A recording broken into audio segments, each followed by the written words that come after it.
नमस्कार. आर्थिक शिस्त म्हटलं की अनेकांना वाटतं बंधनं आली, पण खरं तर तसं नाहीये.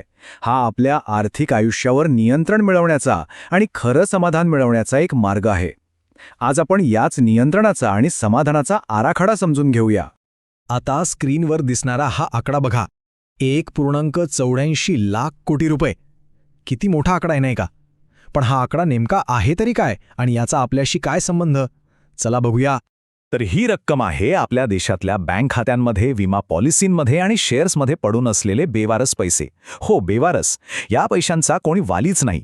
हे सगळं होतं आर्थिक नियोजनाच्या अभावामुळे आणि घरातल्या संवादाच्या कमतरतेमुळे. आज आपण या 5 महत्त्वाच्या टप्प्यांवर बोलणार आहोत. म्हणजे शिस्तीच्या कोंडीपासून सुरुवात करून मानसिक शांततेपर्यंतचा प्रवास नक्की कसा करायचा हेच आपण समजून घेणार आहोत. चला तर सुरुवात करूया त्या समस्येपासून जी आजकाल खूप लोकांना, विशेषतः 30 ते 45 वयोगटातल्या अनेकांना भेडसावतीये. ही एक प्रकारची आर्थिक कोंडीच आहे. आजकाल बघा, अनेक जण एका सापळ्यात अडकले आहेत. तो म्हणजे EMIचा सापळा. पगार येतो आणि थेट हप्त्यांमध्ये जातो. कधीकधी तर पगाराचा 80% भाग फक्त हप्ते भरण्यातच निघून जातो. मग उरलेल्या पैशात महिना कसा काढायचा? हे एक दुष्टचक्र आहे, ज्यातून बाहेर पडणं खूप कठीण होऊन बसतं. आणि या चक्रात 2 गोष्टी तर सगळ्यात जास्त धोकादायक आहेत. पहिलं म्हणजे पर्सनल लोन, जे आपल्या आर्थिक स्थितीला लागलेल्या किडीसारखं आहे. आणि दुसरं म्हणजे क्रेडिट कार्ड, जे एका कर्जाच्या फेऱ्यातून दुसऱ्या फेऱ्यात असं अडकवत जातं की आपलं आर्थिक स्वातंत्र्यच हिरावून घेतं. पण या कोंडीतून बाहेर पडायचं असेल तर सगळ्यात आधी आपल्या मानसिकतेत, आपल्या विचारांमध्ये एक महत्त्वाचा बदल करणं गरजेचं आहे. चला पाहूया तो बदल नक्की काय आहे.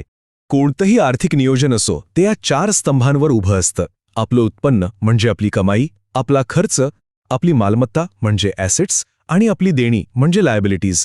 या 4ांमध्ये योग्य तोल साधणं फार महत्त्वाचं आहे. आता जरा ही स्लाइड नीट बघा. यातच सगळं रहस्य दडलंय. बहुतेक लोक काय करतात?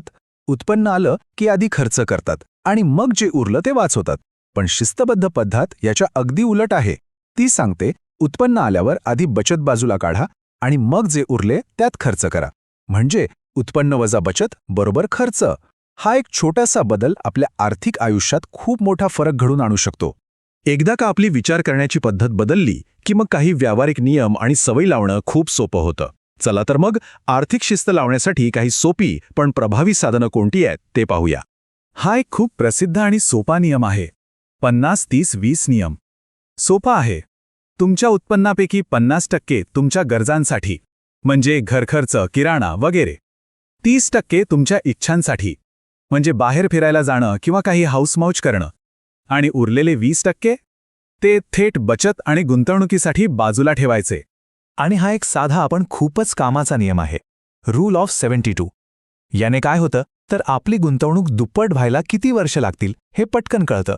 फक्त 72ला तुमच्या गुंतवणुकीवर मिळणाऱ्या व्याजदराने भागा. जे उत्तर येईल तेवढ्या वर्षात तुमचे पैसे डबल. यातून चक्रवाढ व्याजाची ताकद किती जबरदस्त आहे हे लगेच लक्षात येतं. आता जे उद्योजक आहेत त्यांच्यासाठी ही एक उत्तम पद्धत आहे. आपले पैसे 3 भागांत म्हणजे 3 बकेट्समध्ये वाटून घ्या. पहिली बकेट आणीबाणीच्या खर्चासाठी, जिथे पैसे पटकन काढता येतील. दुसरी बकेट मध्यम मुदतीच्या ध्येयांसाठी.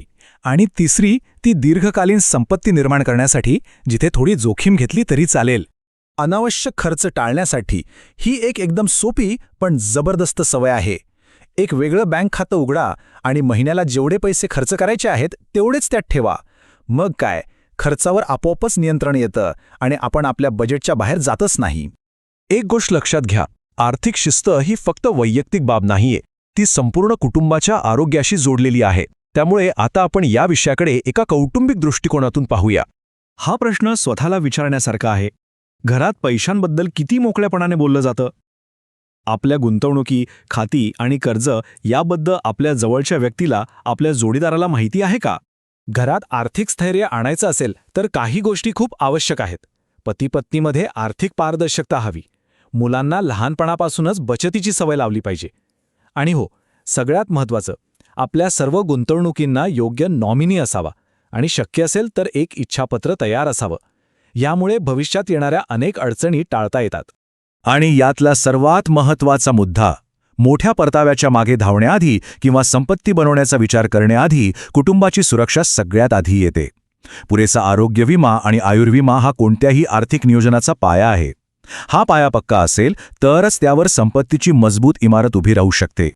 तर आता आपण या प्रवासाच्या शेवटच्या आणि तितक्याच महत्त्वाच्या टप्प्यावर आलो आहोत. आर्थिक शिस्तीमागं आपलं अंतिम ध्येय काय असावं, यामागचं तत्वज्ञान काय आहे? हे वाक्य खूप मोलाचं आहे. लाभ आणि लोभ यांच्यात फक्त एक पातळ रेषा आहे, ती ओळखा. नफा मिळवणं चांगलंच आहे, पण त्या नफ्याचा लोभ कधी होतो हे ओळखता यायला हवं. ही सीमारेषा ज्याला ओळखता आली त्यालाच खरी आर्थिक शिस्त लागली असं म्हणता येईल. आणि हेच तर सगळं करण्यामागचं कारण आहे. आर्थिक शिस्तीचा उद्देश फक्त करोडपती होणं नाही, तर आर्थिक चिंतांपासून मुक्त होऊन एक समाधानी आणि शांत आयुष्य जगणं आहे. खरी संपत्ती तीच आहे. जाता जाता हा एक प्रश्न प्रत्येकाने स्वतःला विचारायला हवा. आपलं आर्थिक नियोजन फक्त आकडे वाढवण्यासाठी आहे की मानसिक आणि कौटुंबिक स्वास्थ्य जपण्यासाठी आहे? या प्रश्नाच्या उत्तरातच खऱ्या आर्थिक स्वातंत्र्याचं रहस्य दडलेलं आहे. कारण शेवटी पैशापेक्षा मनःशांतीच जास्त महत्त्वाची असते.